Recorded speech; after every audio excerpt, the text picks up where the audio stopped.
Near mint condition, the home of collected editions. That cover's so awesome. Absolute format is the best way to own this store. Time to empty those wallets and fill those shelves.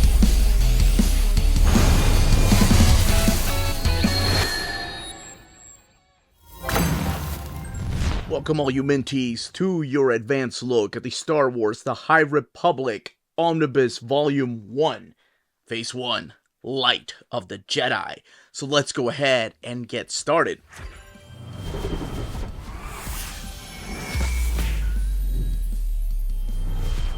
And here we have your first look at the Star Wars The High Republic, Phase 1, Light of the Jedi Omnibus. Now, this book is out, I believe, this week. Sorry, I filmed this on Thursday, so yeah, I believe it'll be coming out this week. I think this one my video's due out on Wednesday or Thursday of next week. Anyway, it doesn't matter. It comes out the week of October 17th or 18th, depending on where you get your books. Now, what we're looking at here is the direct market cover, and this direct market cover is supplied by Ario Anendito, who's one of the artists on the book. On the left-hand side is your standard edition cover, and that one is supplied by Phil Noto, who did all the covers for the High Republic, the first phase. Not the miniseries, but the first 15 issues of the Phase 1. Alright, so let's take a closer look at this, because everything else on the inside is the same. So here we have the logo, Star Wars The High Republic, which is the same logo they've been using for the books, the kids' books, the manga, and yes, this is all part of that universe. Now I'll explain what that is here in a little bit. And here we have most of our main characters with the new villain. And I'll go through that here in a little bit. Phase 1, Light of the Jedi. And then you have Scott, Older Soul, Anendito, Janti, Watcher, and Sana. The Marvel logo right here. And I really like the fact that they're keeping the frame around them. That's what I liked about the trades. Here is the spine of the book, the Marvel Omnibus, Star Wars High Republic, Light of the Jedi, and again, the creators with Scott, Cloud, Soul, Anendito, and Genti, as well as Watcher and Sana right there, and then that picture and Phase 1. I assume Phase 2 will be down at the bottom when that Omnibus comes out next year. And then this character, this villain, who shows up towards the later half of the book. Definitely a must-read for all fans of Star Wars comics, the Marvel logo, the ISBN, Disney, Lucasfilm, and then a little bit about what the book is about. The book retails for $100. Now, this has been previously collected before in trade paperbacks, and of course came out in single issues. But these are the trades that came out. So you have the High Republic, There Is No Fear trade paperback, this one here, which is what they use for the cover of the first, or the standard edition omnibus, and then you have the Heart of Drenger, and then you have Jedi's End. And this miniseries, Trail of Shadows, was collected in this trade paperback, but also included in here. All of this is collected in this omnibus, and of course, omnibus being taller. Okay, underneath the dust jacket, let's look at the flaps first. A long, long time ago. Discover an unknown chapter here on the left, and then a little bit about the creators here on the right-hand side. And then some blurbs about this particular series. Now, here we have a lot of characters that are fighting off against this new menace known as the Drengir. And I'll explain what they sort of are like. I'm not going to go into the details as to their origin or anything like that. Okay. We're going to crack this book open, give you the premise of the story, and of course introduce you to new characters and check out this artwork, and then we'll look at the extras and the build of the book. Let's go ahead and open this book up. You have some black end sheets. I was hoping to see some stars, right, like from the opening of Star Wars. You have this gold, bronze looking color here with the Star Wars The High Republic Phase 1 Light of the Jedi. And here are your credits. You have Kevin Scott writing the big gist of the story. Charles Soule doing the mini-series, or no, the 2 one-shots, Eye of the Storm. And then Trail of the Shadows is written by Daniel Jose Older. But you have Ario Anendito and Georges Genti doing the main artwork for the first 15 issues. Then the mini-series is drawn by Dave Watcher, while Guillermo Sana is doing the art of the 2-issue miniseries. And then you have the color, covers, the inkers, and of course the letters. I love that they're doing this now. They did this in the trade paperbacks, telling you the timeline of when this takes place. High Republic, as you can see, takes place before the Fall of the Jedi, and the Fall of the Jedi is, of course, not the original three. Woo! Dodge that bullet. The episodes 1, 2, and 3, as well as the Clone Wars. So the TV show, which is now canon. And then you have Reign of the Empire, which takes place after the first 3 episodes with the Bad Batch, the Solo Star Wars story, and Obi-Wan Kenobi. And that's the new Disney Plus show. Age of Rebellion, which is of course Rebels, Andor, Rogue One, a Star Wars story, which leads directly into A New Hope, Empire Strikes Back, and Return of the Jedi. And then you have the New Republic, which is the Book of Boba Fett and the Mandalorian.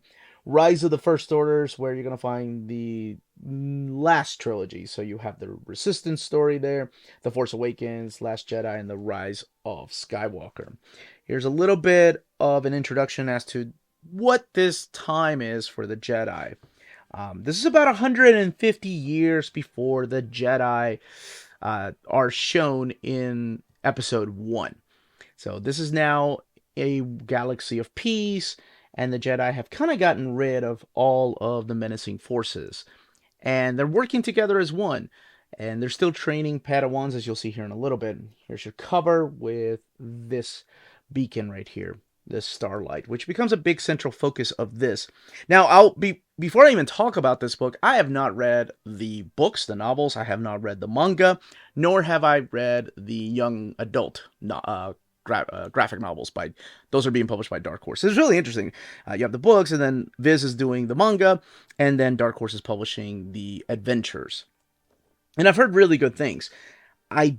Based on what the comments of my viewers have shown, though, is that a lot of this, the characters that show up in here are also showing up in the books and in the manga and in the adventures book, the comic.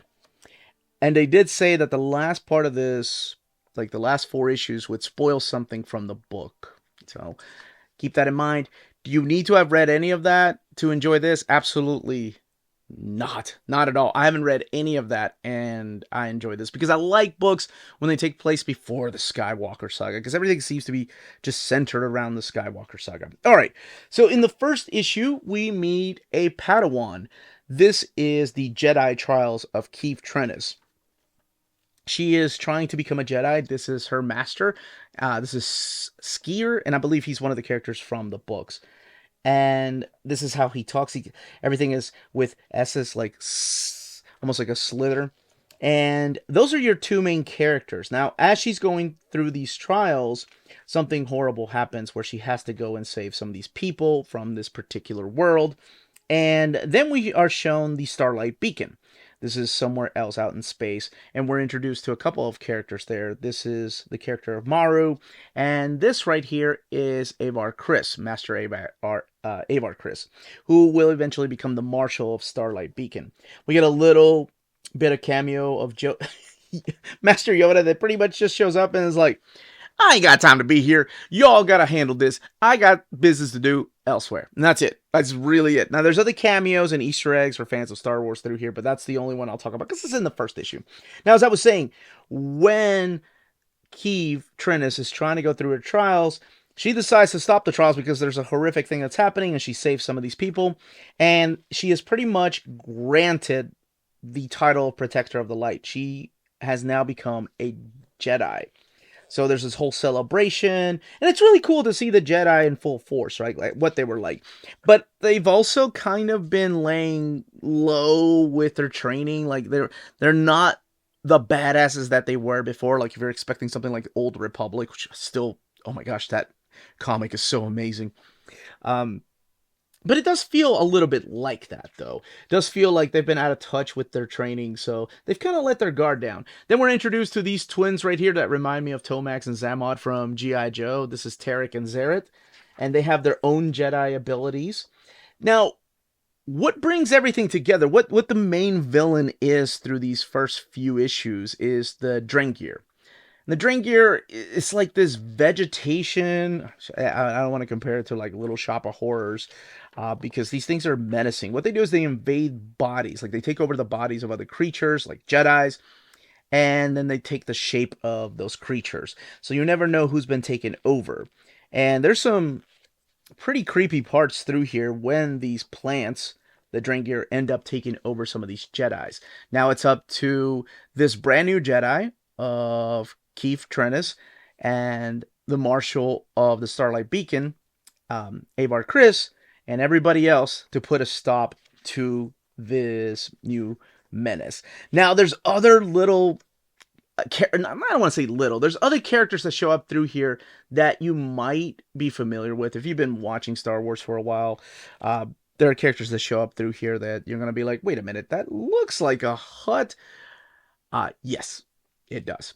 Now, as the stories continue, we start focusing less on the Drengir. They become less of a menace, and we start focusing more on the Nihil and the current leader of the Nihil, which actually shows up in uh, the 2-issue miniseries. It's a little bit of background on that. The later half introduces us to a new character, and that is Lorna D. And this particular story arc here, which is kind of wrapping up the first phase, is all about Marshal Avar Chris, with the help, of course, of Skier and all the other Jedis, to put a stop to Lorna D and bring her back, and so she could be put to trial. But then there's some questionable things that happen here, and well, you can find out for yourself how this particular story wraps up. Now, this is really interesting because after the 15th issue, I didn't even talk about what's collected in here. Okay, yeah, collected in here is the first 15 issues of the Star Wars, The High Republic, and that's issues 1 through 15. That's the series that came out in 2021. And I know it gets a little bit confusing because in 2022 they relaunched the series again. So that's a 2021 series, 1 through 15. And then there's The High Republic Eye of the Storm. It's 2 issues. And then Star Wars The High Republic Trail of Shadows. That's the 5-issue miniseries, which I'll talk about here. And this is 544 pages. Now, what the Trail of Shadows is, by the way, this is mapped a little bit different than the trade paperbacks, because Trail of Shadows was its own trade. They put the 2 issues of Eye of the Storm in the Jedi's End trade paperback. But after the 15th issue of the High Republic is where you'll find the Trail of Shadows, which takes place around the time Keith Travis and her friends are trying to destroy the Drengir. But this is a different story. This story is a miniseries, like I said, that ties into the High Republic, but you get to meet a Jedi investigator. This is Emmerich Captor. And what's happened is that they found some bodies of Jedi, of this particular Jedi, and it just turns to dust. So, pretty much the council has decided that he needs to find out exactly how this Jedi was killed, but there's no evidence that anybody killed this Jedi because the Jedi had turned to dust. And then we meet a private investigator, and this is really cool. This is Private Eye Cian Holt. And Cian Holt has ties to what could be going around and killing the Jedi. So both of them team up to try to figure out who is going around and killing Jedis. And it's a really interesting story because it's more of like a detective story of a whodunit. But it's only 5 issues, and yes, the Starlight Beacon is involved in here. Then you get the Eye of the Storm 2-issue miniseries. And this is just 2 short issues, a couple of stories told through here. One of the stories is about Asgar Rowe and Marchion Rowe. And of course, the Nihil are involved in here. And this all follows like the influence on Marchion growing up, and then it shows another side to these characters that you didn't see in the main series. That's kind of why I found these really interesting. But it's also interesting that these are kept all the way in the back. And speaking of all the way in the back, let's look at some of the variant covers. And I say some because most of the time the variant covers are on the opposite side of the standard edition covers. But there were more than just one for each issue. So here's where you're going to find the rest of them. Splash pages of these covers. I still get a kick out of those toy covers. And there we go. Some from the mini-series. It's a Carlos Pacheco, Carlos Pacheco cover. And then the character and concept designs for this new world. And yes, that is Lorna D unmasked. And then some thumbnail of the variants. These are just the black and white versions of the main covers. Now, let's look at the binding. Maybe there's a slither of an eye right there. There's not much of an eye in this one. It's got no eye at all. And I stretched the spine out 3 times. I got nothing. Maybe some of you all did more than 3 times and got an eye, but I did not. Now, how does that impact the way the book lays over? Because we do have some spread pages. So, for example, this is one from issue number 2. So, you do have some gutter loss right here, just because of the build of the book. It's not a ton, but it's there, and I just wanted to point that out. You do have to hold it down. And that was another thing, too, when I was rereading this. The caption boxes or the dialogue that is next to the gutter, like, you have to hold it down a little bit to read some of it or to read all of it. But I did want to point that out. And as far as the paper stock they're using here, this, by the way, is printed at the iMac printer. This is thicker than what I've seen them use, and some bleed through. Let's see here. You have to look for it, though, but it is there. It's just minimal. But the main issue with this was the eye, because, like I said, there's some... Well, this is not bad because this is in the middle. But there are some spread pages in here. You're going to lose a little bit of the artwork. Not a lot, but it's there, and I did want to point that out.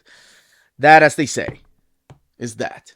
If you're interested in purchasing this omnibus, don't forget to check out our sponsors. If you're in Europe and you're interested in buying these books, definitely check out Walt's Comic Shop in Berlin, Germany. They have the cheapest pre-order prices, flat shipping rate of €12 for all EU countries, emails answered within 24 hours, waltscomicshop.com, and you can use the code nearmintcondition at checkout and get free shipping for all EU countries with your first order over €40. That's Walt's Comic Shop, your reliable source for omnis and premium collected editions in Europe. Ding!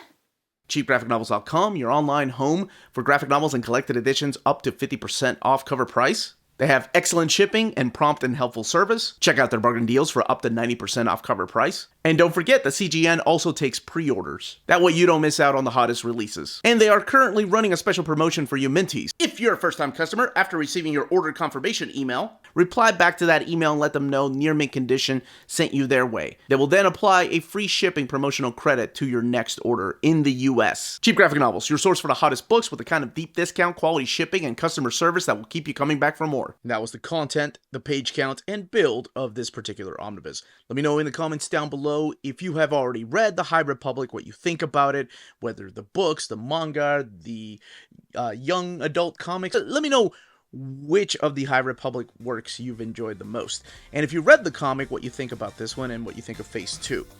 And yes, there will be a Phase 2. I got to announce that omnibus, I believe, on Sunday, if I'm not mistaken. If you have any questions, leave them down below. Don't forget to smash that like button. Everyone, stay healthy and safe out there. Much love.